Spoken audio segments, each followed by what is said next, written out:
हमारे रोजाना की प्रैक्टिस में रीढ़ की हड्डी से होने वाले फ्रैक्चर्स काफ़ी कॉमनली पाए जाते हैं और अगर उचित टाइम पे सही ट्रीटमेंट मिल जाए तो मनुष्य एक नॉर्मल ज़िंदगी भी जी सकता है। नमस्कार दोस्तों, मैं doctor Vishal Bhasme, consultant brain and spine surgeon, Pune में प्रैक्टिस करता हूँ। रीढ़ की हड्डी के फ्रैक्चर्स को हम 4 भागों में क्लासिफाई करते हैं। पहला ट्रॉमेटिक यानी चोट लगने की वजह से होने वाले फ्रैक्चर्स। दूसरा ऑस्टियोपोरोटिक यानी शरीर में कैल्शियम की कमी से होने वाले फ्रैक्चर्स, जो बुज़ुर्गों में काफ़ी कॉमनली पाए जाते हैं।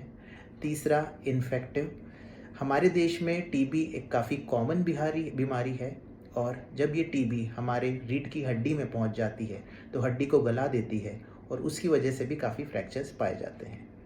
और चौथा नियोप्लास्टिक, जिसमें बोन कैंसर या शरीर के किसी और अवयव का कैंसर जो वहाँ से निकलकर रक्तवाहिनियों के द्वारा हड्डी में जाके घर बना लेता है और वहाँ की हड्डी को खोखला कर देता है और फ्रैक्चर कॉज करता है। आज हम ट्रॉमेटिक फ्रैक्चर्स के बारे में थोड़ा डिस्कशन करेंगे। ट्रॉमेटिक फ्रैक्चर्स चोट लगने की वजह से होने वाले फ्रैक्चर्स होते हैं।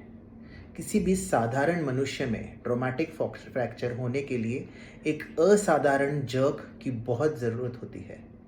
ये जर्क या तो रोड ट्रैफिक एक्सीडेंट की वजह से हो सकता है, या ऊंचाई से गिरने की वजह से हो सकता है, या किसी ने बहुत ज़ोर से किसी को अपघात किया रॉड से या लकड़ी से, तो उसकी वजह से भी ये फ्रैक्चर्स हो सकते हैं।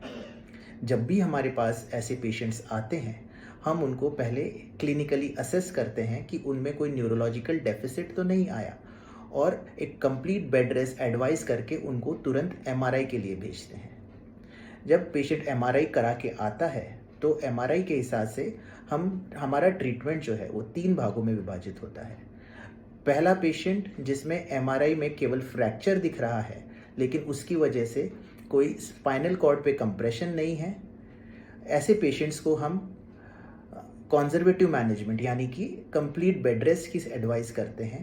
4 से 6 हफ्तों में कंप्लीट बेड रेस्ट से वो हड्डी हील हो जाती है और 2 से 3 महीने फिजियोथेरेपी करने के बाद वो आदमी एक नॉर्मल ज़िंदगी जी सकता है। दूसरे टाइप के पेशेंट्स में वो आते हैं जिसमें फ्रैक्चर के साथ साथ स्पाइनल कॉर्ड पे किसी बोन फ्रैगमेंट के थ्रू कंप्रेशन भी आ रहा है। ऐसे पेशेंट्स को हम तुरंत ऑपरेशन करने की सलाह देते हैं।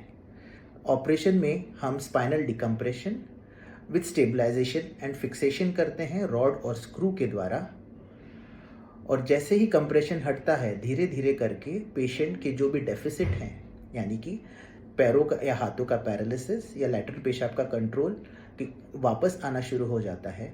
और 3 से 4 महीनों के बाद हम उसको फिजियोथेरेपी एडवाइस करते हैं और ये पेशेंट भी 80 to 90% नॉर्मली पूरी तरह से रिकवर हो जाते हैं और अपनी एक साधारण ज़िंदगी जी सकते हैं। तीसरे प्रकार के पेशेंट्स वो होते हैं जिसमें स्पाइनल कॉर्ड को भी चोट लग जाती है फ्रैक्चर के साथ साथ। ऐसे पेशेंट्स में पूरी तरह से रिकवरी थोड़ी मुश्किल होती है, लेकिन ऐसे पेशेंट्स में भी हम सर्जरी एडवाइस करते हैं जिसमें हम decompression with stabilisation and fixation rod और स्क्रू के द्वारा करते हैं और तुरंत उनको रिहैबिलिटेशन या फिजियोथेरेपी शुरू करते हैं।